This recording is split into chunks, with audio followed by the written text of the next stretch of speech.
Hello friends, welcome to my channel Hawks Academy.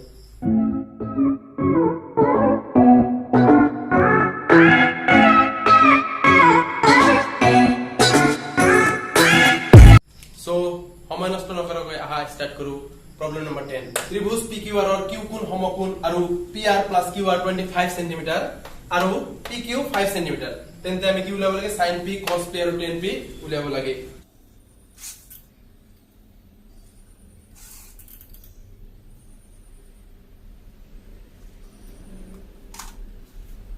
So etu ki PQR ত্রিভুজ দিয়া আছে Q কোণ সমকোণ এটো এঙ্গল সমকোণ Q কোণটো 90 ডিগ্ৰী Q কোণ সমকোণ আৰু কি দিয়া আছে PR + QR 25 cm PR + QR 25 cm দিয়া আছে আৰু কি আছে PQ = 5 cm So PQ এটো আমি বলো 5 cm আৰু এই দুটা বাহু মিলি এটো বাহু আৰু এটো বাহু মিলি দুটা বাহু মিলি 25 cm সো আমি যদি এটা বাহুৰ দৈৰ্ঘ্য x ধৰি লও এটো বাহুৰ দৈৰ্ঘ্য x ধৰো তেতিয়াহলে এটো কি হ'ব 25 - x যেহেতু দুটা বাহু যোগ কৰিলে 25 পাম ধৰি ললো আমি কি ধৰা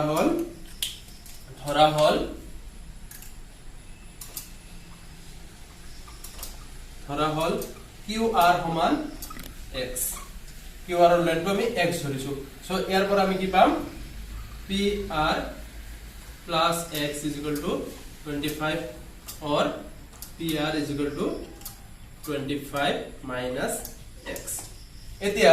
যদি আমি এইটো ত্ৰিভুজত পাইথাগোৰাছৰ উপপাদ্য ইউজ কৰো তেতিয়াহলে কি আমি x ৰ মানটো উলিয়াব পাৰিম আৰু x ৰ মান উলাই গলে আমি দুটা বাহুৰ মান পাই যাম সো আমি ইয়াত কি কৰিম পাইথাগোৰাছৰ উপপাদ্যটো ইউজ কৰিম পাইথাগোৰাছৰ উপপাদ্য মতে কি হ'ব PR² = PQ² + QR²। এতিয়া এটা আমি কৰিম কি হ'ব PR² মানে হল 25 - x হোল স্কয়ার = PQ² মানে 5² + QR মানে x²। এতিয়া এইটো সমীকৰণ সলভ কৰিলে কি পাম 25² a² এটো a - b whole square formula কৰিছে -2 * ab a মানে 25 b মানে x plus x² = right hand side কি আছে 5² মানে 25 plus x² এটো নেক্সট সলভ কৰা 25² মানে 625 minus 2 * 25 50 x plus x² = 25 plus x² so দুয়োফালে কি আছে x² প্লাস হৈ আছে x² টো ক্যান্সেল কৰি দিয়া সো আমি কি পালো এটো সাইডত কি ৰৈ গল আমাৰ x থকা টাৰ্মখিনি এটো সাইডত ৰাখিম 50 - 50 x = 25 এটো প্লাস আছিল প্লাস হৈ আছিল 625 মাইনাস হলি পেলে হি সো এটো হলো 600 মাইনাস 600 পালো therefore x = কি হ'ব -600 divided by -50 সো কিমান পাম minus 1 square 5 12 times so আমি কিমান পালো x ৰ দৈৰ্ঘ্যটো পালো আমি x = পালো 12 so এটো বাহুৰ দৈৰ্ঘ্য কিমান পাম আমি কি পালো x = 12 therefore মানে x = 12 মানে কি QR ৰ লেন্থ পালো আমি 12 cm গতিকে ইয়াৰ পৰা আমি PR ৰ মানটো পাই যাম PR = কি হ'ব PR = 25 minus 12 = 13 centimeter centimeter টা দি দিয়ে ফেলে সো এটো বাহুৰ দৈৰ্ঘ্য পালো আমি 12 centimeter আৰু এটো বাহুৰ দৈৰ্ঘ্য পালো আমি 13 centimeter সো ত্ৰিভুজৰ আমি আটাইকেইটা বাহুৰ দৈৰ্ঘ্য পাই গলো 5 centimeter 12 centimeter আৰু 13 centimeter গতিকে আমি sin P cos P tan P এটো উলিয়াব পাৰিম এতিয়া চোৱা sin P টো কিমান হ'ব sin P সো P কোণৰ সাপেক্ষে লম্ব কোনটো P কোণৰ সাপেক্ষে লম্ব QR divided by অতিভুজ বা কৰ্ণ PR so QR কিমান পালো আমি QR পালো 12 cm 12 divided by আৰু কি লাগে আমাৰ PR টো হল 13 cm so sin P হল 12/13 cos p কিমান হ'ব cos p মানে p কোণৰ সাপেক্ষে ভূমি pq divided by Karna pr pq hall 5 cm আৰু pr হল 13 cm 5/13 আৰু নেক্সট কি লাগে আমাক 10p is equal to কি হ'ব লম্ব বাই ভূমি লম্ব কি আছে qr divided by ভূমি pq so কিমান হ'ব 12 divided by 5 এটো হল 12 আৰু এটো হল 5 now let us move on to number 11 তলত দেবোৰ সত্য নে অসত্য নাম্বাৰ 1 কেছে 10 এৰ মান সদায় একতকৈ সৰু সো এটো বস্তু আমি প্ৰথমতে ত্ৰিভুজ এটা আঁকি লও সাপোজ এটো হল ABC ত্ৰিভুজ ABC ত্ৰিভুজ এতে কি দি আছে 10 এৰ মান একতকৈ সৰু প্ৰথমতে আমি 10 এ লিখলো 10 এ কি হয় 10a লম্ব বাই ভূমি লম্ব কি আছে BCR লম্ব হল BC divided by ভূমি AB সো যদি এটো বস্তু সদায় একতকৈ সৰু হ'ব লাগে ভগ্নাংশ এটা কেতিয়া একতকৈ সৰু হয় ভগ্নাংশ বা অনুপাত এটা কেতিয়া একতকৈ সৰু হয় যেতিয়া ইয়াৰ হৰটো ডাঙৰ হয় এটো ডাঙৰ হয় আৰু এটো বস্তু যেতিয়া সৰু হয় তেতিয়া ভগ্নাংশটো কি হয় একতকৈ সৰু হয় সাপোজ 3/4 এটো কি একতকৈ সৰু মানে কি ইয়াৰ BC ৰ মানটো সদায় কি হ'ব AB তকৈ সৰু হ'ব কিন্তু আমি কি পাবো বাৰু ইয়াত যদি আমি BC টো বঢ়াই দিও তেতে কি BC ৰ লেন্থটো আমি কি AB তকৈ BC ৰ লেন্থটো আমি AB তকৈ কি ডাঙৰো পাবো বাৰু BC ৰ লেন্থটো কি হ'ব সাপোজ এটো 8 cm আছে আৰু এটো সাপোজ 2 cm আছে তেতে আমি কি পাম BC by AB BC divided by AB কি পাই যাম 8/2 তেতে 4 পাই যাম আৰু এটো বস্তু কি হ'ব একতকৈ ডাঙৰ হ'ব তাৰ মানে আমি কি পালো এক নম্বৰ উক্তি যেটো আছিল 10 এৰ মান সদায় একতকৈ সৰু এটো উক্তিটো ভুল উক্তি এটো ফলস 10 এৰ মান একতকৈ সৰু হ'ব পাৰে একতকৈ ডাঙৰো হ'ব পাৰে এতিয়া চোৱা 10 এর হলনি যদি এতে cot a থাকে cot a এর মান একতকৈ সৰু এটো উক্তি সত্য হ'ব নে সত্য হ'ব চোৱা এটা যদি cot a থাকিলে হয় cot a টো কি হয় এটো সাপোজ ABC ত্রিভুজ ABC ত্রিভুজ ইয়ার B কোণটো সমকোণ তেতিয়া cot a টো কি হয় cot a টো ভূমি বাই লম্ব এটো ভূমি আছে AB ডিভাইড বাই লম্ব হল BC এ কোণৰ সাপেক্ষে সো এতিয়া চোৱা এটো সদায় যদি একতকৈ সৰু হ'ব লাগে মানে কি হ'ব BC ৰ মানটো সদায় কি হ'ব AB তকৈ ডাঙৰ হ'ব লাগিব কিন্তু এই ক্ষেত্ৰত যদি আমি AB ৰ মানটো AB ৰ লেন্থটো বঢ়াই দিও আৰু BC ৰ লেন্থ ফিক্স ৰাখো তেতিয়াও এটো এটা সমকোণী ত্ৰিভুজ হ'ব এটো সমকোণী ত্ৰিভুজ থাকিব আৰু কি হ'ব AB ৰ লেন্থটো সাপোজ AB ৰ লেন্থটো 8 cm আৰু BC ৰ লেন্থটো 2 cm তেতিয়া হলে AB বাই BC কিমান হ'ব cot a টো কিমান হ'ব cot a হ'ব 8/2 = 4 অৰ্থাৎ cot a এৰ মানো কি হ'ব একতকৈ ডাঙৰ হ'ব পাৰিব কিন্তু sin এৰ ক্ষেত্ৰত চোৱা sin এৰ মানটো একতকৈ ডাঙৰ হ'ব পাৰিব নে নোৱাৰে চোৱা এটো ABC ত্ৰিভুজ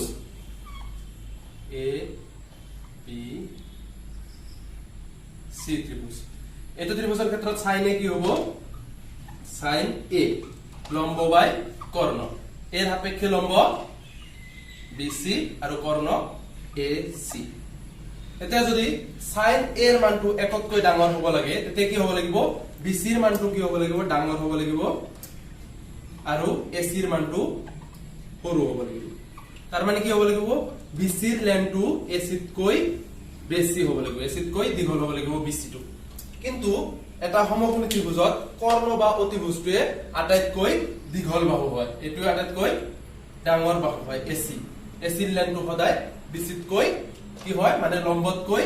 কৰ্ণ বা অতিভুজৰ লেন্থটো বেছি হয় বা ভূমিতকৈও অতিভুজৰ লেন্থটো বেছি হয় কিয় হয় চোৱা যেতিয়া আমি 10 ৰ ক্ষেত্ৰত লৈছিলো এটো সাপোজ ABC ত্ৰিভুজ আছিল এটো ABC ত্ৰিভুজ আছিল সো আমি যদি এটো লম্ব আছিল এটো ভূমি আছিল যদি আমি লম্বৰ লেন্থটো বঢ়াও লম্বৰ লেন্থ বঢ়াই দিও এটো লম্বৰ লেন্থ আমি বঢ়াই দিলো তেতিয়া ভূমিৰ একো পৰিৱৰ্তন নকৰাকৈ এটো লেন্থ বঢ়াব পাৰো সো এটো লেন্থ বঢ়ালো কিন্তু ভূমি একো চেঞ্জ নহয় আমি খালি এটো ড্ৰ কৰিলে সমকোণী ত্ৰিভুজ এটাই পাম ভূমিৰ একো চেঞ্জ নহল কিন্তু কি হল অতিভুজ বা কৰ্ণটো চেঞ্জ হল কি হ'ব যেতিয়া আমি লম্বটো দীঘল কৰি যাম তেতিয়া কি হ'ব অতিভুজৰ লেন্থটো দীঘল হ'ব আলটিমেটলি আমি কি পাম আলটিমেটলি গৈ এটো সাপোজ ABC আছিলে ABC ত্ৰিভুজ আছিলে বঢ়াই এখিনি পালো আমি সো যেতিয়া আমি BC লেন্থটো বঢ়াই যাম AC লেন্থটো বাঢ়ি থাকিব আৰু আলটিমেটলি গৈ আমি পাম AC টো BC তকৈ সদায় ডাঙৰ পাম BC টো কেতিয়াও কি BC টো কেতিয়াও AC তকৈ এটো ডাঙৰ পাব নোৱাৰো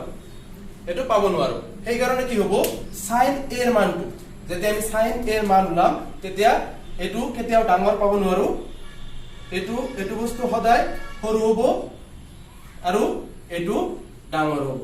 মানে কি হ'ব sin A যেটো অনুপাত আমি পাম এর মানটো সদায় কি পাম আমি একতকৈ সৰুৱে পাম sin A এৰ মানটো যেহেতু AC টো ডাঙৰ আৰু BC টো সৰু সেই কাৰণে আমি কি পাম sin A এৰ মানটো সদায় একতকৈ সৰু পাম আৰু কেতিয়াবা sin A এৰ মানটো 1 ৰ সমানো আমি পাব পাৰো 1 ৰ সমান আমি কেনেকৈ পাব পাৰো হেতু চোৱা এতিয়া সাপোজ এটো ABC ত্ৰিভুজ আছিল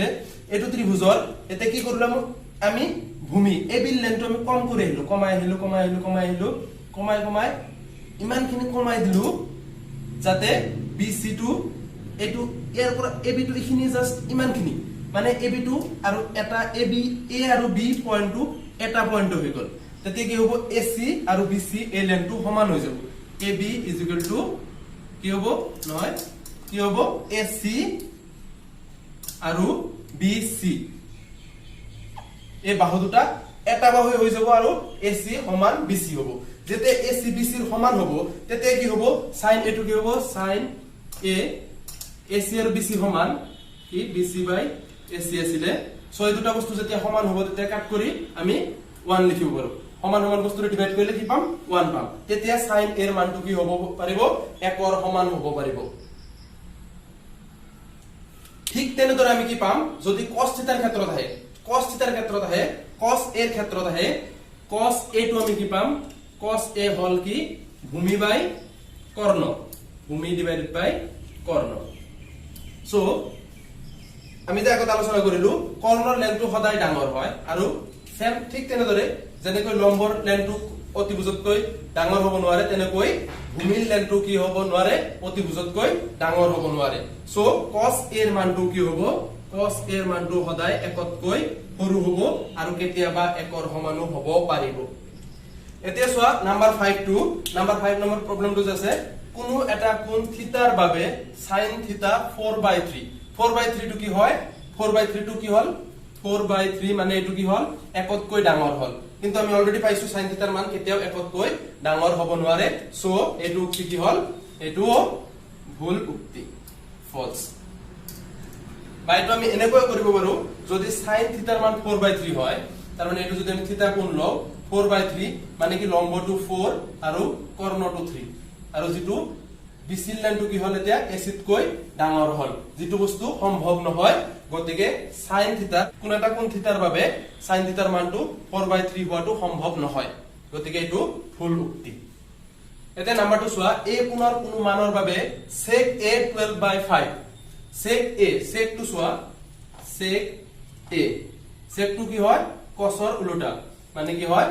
এটো হল কৰ্ণ বাই ভূমি ইয়াত কৰ্ণ কি আছে AC divided by AB এতিয়া সোয়া AC to AC by AB কিমান আছে 12/5 মানে AC কিমান আছে 12 আৰু AB কিমান আছে AB কিমান আছে 5 এটো আছে কিমান 12/5 মানে AC to 12 আৰু AB to 5 এটো বস্তু হ'ব পাৰে কৰ্ণৰ লেন্থটো কি ভূমিৰ লেন্থতকৈ সদায় ডাঙৰ হ'ব পাৰে সো sec A 12/5 এটো হ'ব পাৰে এটো শুদ্ধ এটো ট্ৰু ঠিক তেনেদৰে cosec A এৰ মান cosec A টো কি হ'ব এটো ত্ৰিভুজত cosec A টো হ'ব কি AC by BC মানে কৰ্ণ বাই লম্ব সাইনৰ উল্টা AC by BC সো এটো বস্তু কি কৰ্ণটো এটো ডাঙৰ আৰু এটো সদায় সৰু সো এটো বস্তু কি একতকৈ ডাঙৰ হ'ব পাৰে cosec a এৰ মানটো একতকৈ ডাঙৰ হ'ব পাৰে এতিয়া সোয়া number 3 cosecant of angle a এৰ সংক্ষিপ্ত ৰূপ হিচাপে cos a ব্যৱহাৰ কৰা হয় এটো উক্তি ভুল উক্তি কিয় cosecant যেটো আছে হেতুৰ সংক্ষিপ্ত ৰূপ হল cosec of angle a to so cosec a লিখি cosecant of angle a এর সংক্ষিপ্ত ৰূপ হিচাপে cosec a ব্যৱহাৰ কৰা হয় cos a নহয় cos a টো কাৰ সংক্ষিপ্ত ৰূপ cosine ৰ সংক্ষিপ্ত ৰূপ সো আৰু বাকি এনেকুৱা ৰিলেটেড আহিব পাৰে সো এইকেইটা বস্তু লিখি লোৱা sin যেটো আছিল আমাৰ sin হেতু হল sin ৰ সংক্ষিপ্ত ৰূপ s i n e এটোৰ সংক্ষিপ্ত ৰূপ হল sin cos টো হল অলৰেডি আমি লিখিছো cosine ৰ সংক্ষিপ্ত ৰূপ tan টো হল tan যেটো আছে হেতু tangent ৰ সংক্ষিপ্ত ৰূপ t n g e n t tangent ৰ সংক্ষিপ্ত ৰূপ নেক্সট আছিল cot যেটো আছিল cotangent ৰ সংক্ষিপ্ত ৰূপ হল cot আৰু কি আছিল cos ৰ উল্টাটো আছিল sec সো এটো সেকেন্ডৰ সংক্ষিপ্ত ৰূপ আৰু cosec যেটো আছিল এটো অলৰেডি লিখিছো এটো cosecant ৰ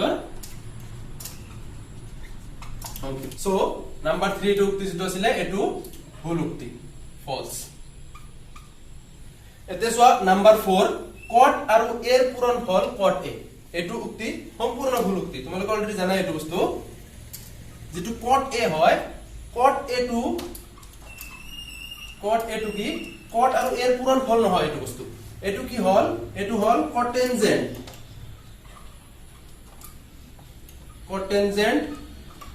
of a cotangent of a যেটো আছে হেতুক শর্ট ফর্মত এনেকৈ লিখা হয় এটো এটা শর্ট ফর্ম হয় cotangent of a এর শর্ট ফর্ম এটো পূৰণফল নহয় সো নাম্বাৰ 4 cot আৰু a এৰ পূৰণফল cot a এটো সম্পূৰ্ণ ভুল উক্তি